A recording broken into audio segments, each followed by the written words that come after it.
Welcome to Inside Insights, your quick hit of tips, tools, and trends for manufacturing, distribution, and Dynamics 365 Business Central, brought to you by InsightWorks. Welcome to the deep dive.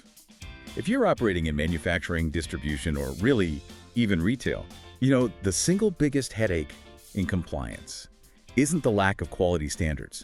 It's the inability to enforce them consistently. That's it.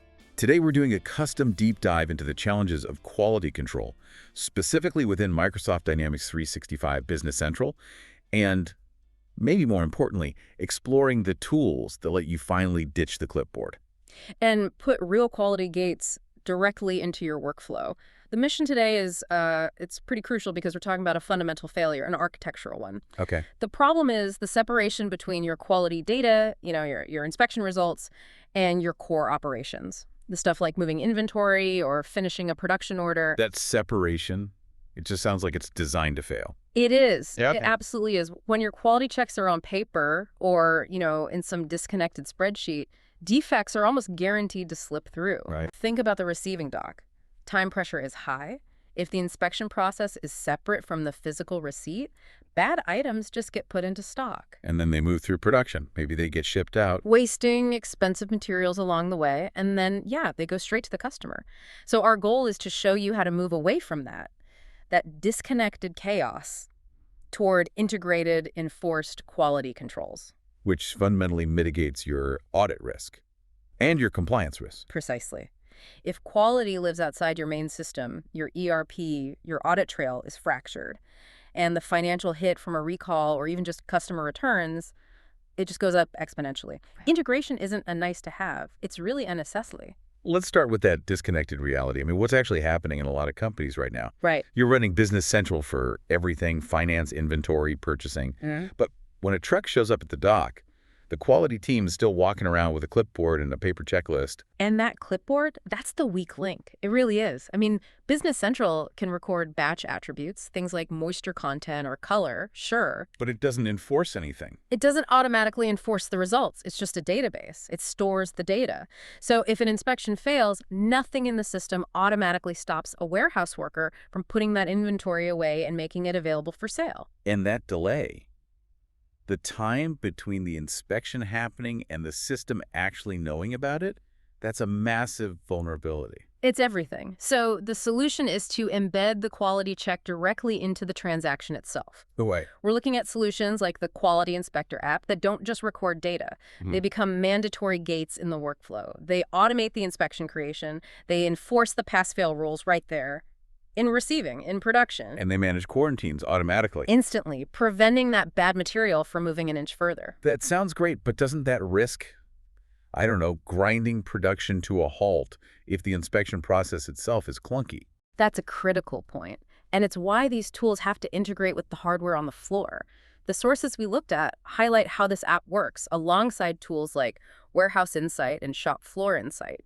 So you're using barcode scanners. Exactly. Barcode-driven data capture. Real-time validation on a rugged device. The inspector scans the item, the right test pops up, they enter the results, and boom, the enforcement is instantaneous. So it actually streamlines the work. It's not another delay, it's just part of the process. It becomes part of the natural flow. It replaces the clipboard, and it eliminates that risky time gap between logging a result and applying the consequence.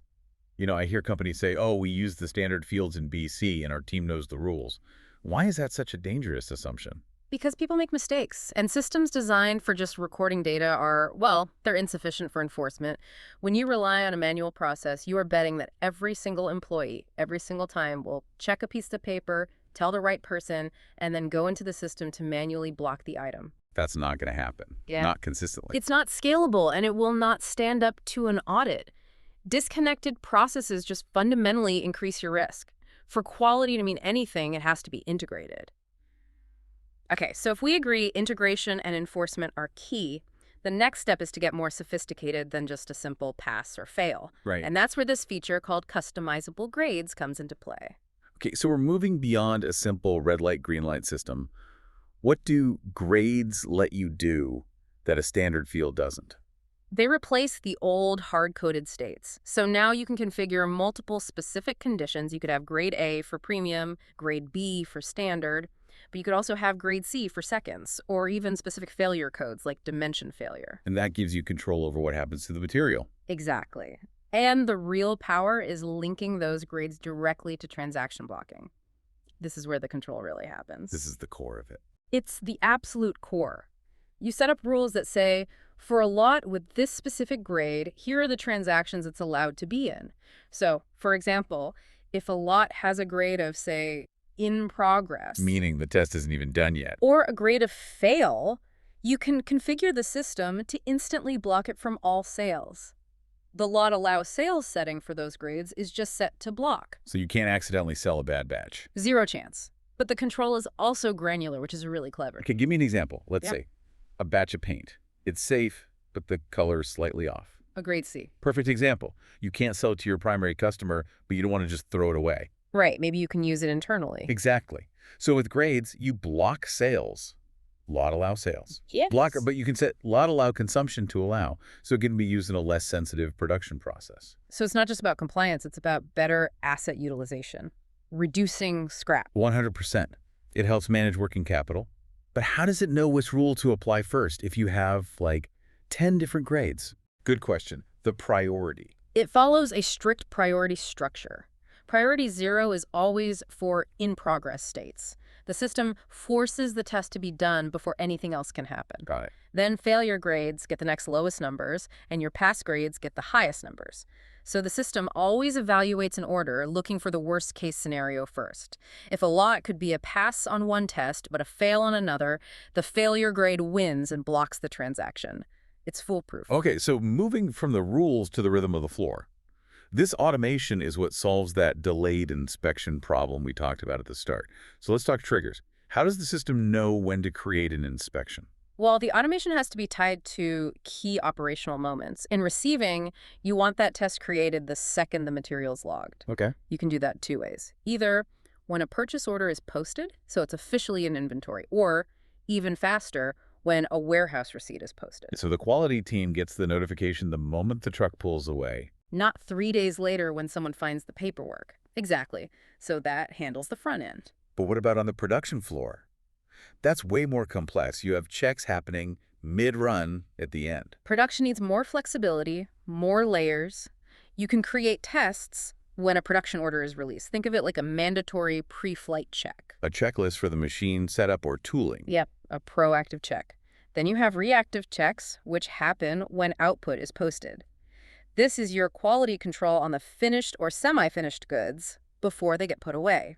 But the real teeth are the enforcement points, the digital gates that actually stop the workflow. Right, and they can be very specific. You can configure the system to require a finish test before finishing the production order. So if the test isn't done, or it's open or it failed, The system just says no, it throws an error, you cannot finish the order, you cannot create that final inventory entry.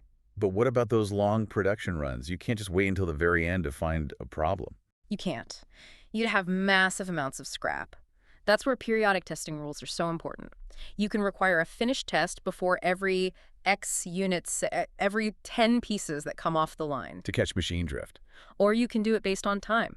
Require a test before every X period of time, every 4 hours, for example, to make sure shift changes don't cause issues. That continuous enforcement seems like it would dramatically reduce scrap.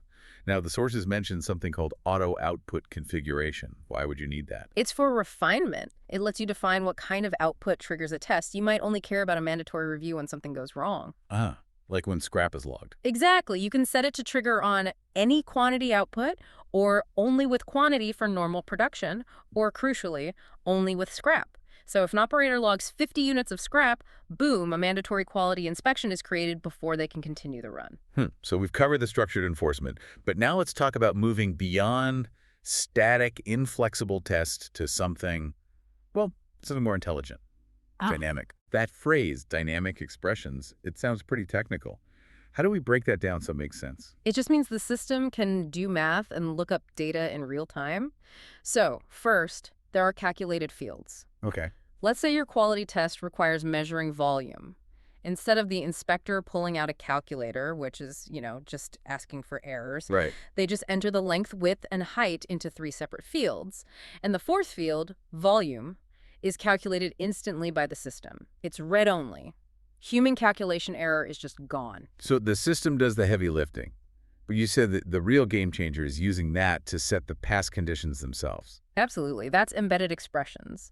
It means the acceptable range for a field isn't static. It can change based on data from another field in the same test. Okay, give me an example. Imagine you're testing a material where the surface temperature spec is, say, 50 to 150 degrees above the ambient room temperature. On a paper form, the inspector would have to do that math in their head every single time. And they'd get it wrong sometimes.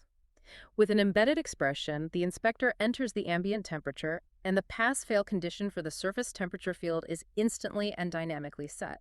The system now knows the only acceptable range is ambient temperature plus 50 to ambient temperature plus 150. It adapts. But good products don't get failed just because it was a hot day in the factory. Exactly. And you can also reference data from the item card itself or from item attributes. But the most advanced use is looking up data from custom tables. Let's do the cheese specification example. Why is that so important? In specialized industries like food or chemicals, your specs can change all the time based on the customer or the production version. You can't hard code them. So this system lets you store those complex requirements in a dedicated specification table. So instead of a static number on the test, the system goes and pulls the current correct spec. That's it, precisely. For our cheese item, the nitrogen requirement might be in a custom table called example specification. The pass condition for the nitrogen result field is then dynamically calculated. It looks up the target value from that table for that specific version and then applies a tolerance, say, plus or minus 2%. Wow. This ensures the test is always measured against the latest, most accurate spec. It transforms quality control from a static checklist into a living, intelligent database interaction. That dynamic testing is really impressive, but we have to talk about the elephant in the room. Getting the workforce to change. If you've been using paper forms for 20 years, how do you ease that pain of going digital? You have to meet them halfway. You can't just rip the clipboard out of their hands on day one. And this is where integrating with other tech becomes crucial. The sources highlight an integration with Azure Document Intelligence. Formerly Form Recognizer. Okay, what does that actually do to help a company ditch the clipboard? It solves 2 massive problems. First, you can upload your old paper forms, a PDF, even just a picture of one, and the AI will analyze the layout and automatically generate all the electronic fields for you in the quality template. So no one has to spend weeks manually recreating every single field from the old paper forms. Correct. It saves a huge amount of setup time.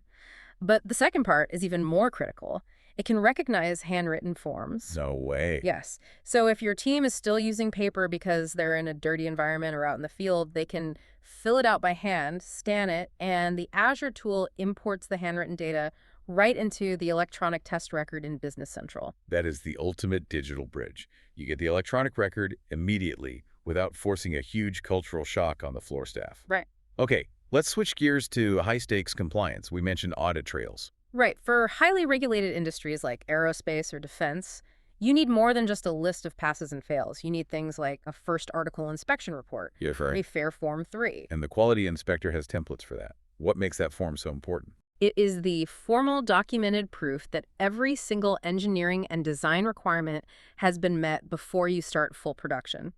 The system lets you set up these inspection templates as a balloon bubble type, which means each check is mapped directly back to the characteristic on the technical drawing. So it's your liability defense. It's your entire liability defense in a high-stakes contract all in one place. And if a test fails, how smart is the automated response? Can it do more than just block a sales order? Oh, much more. It plugs directly into the Business Central workflow system. So instead of a manager having to step in, the system can automatically set database values. Okay, give me a powerful example of that. If a key component fails its receiving inspection, a workflow can automatically set the purchasing blocked field on that item card to all. Instantly preventing anyone from ordering more of that potentially bad part. Exactly. It isolates the problem at the source. Or if a test reveals a serious design flaw in production, the workflow can automatically change the status of that entire production BOM header to under development. The production BOM header. That's the master recipe for the item. So setting it to under development effectively quarantines the entire manufacturing process for that product. The entire downstream process stops until the flaw is fixed. And beyond that, you can integrate with teams so non-BC users can see test results, or use Power Automate for even more complex actions like triggering a formal corrective action system. We've covered a huge amount of ground here, from the pain of the paper trail all the way to this integrated dynamic enforcement. I think the most important takeaway is that shift, moving from disconnected after-the-fact checks to integrated real-time and intelligent quality control. You get that dual benefit, right? You prevent immediate defects, which is great.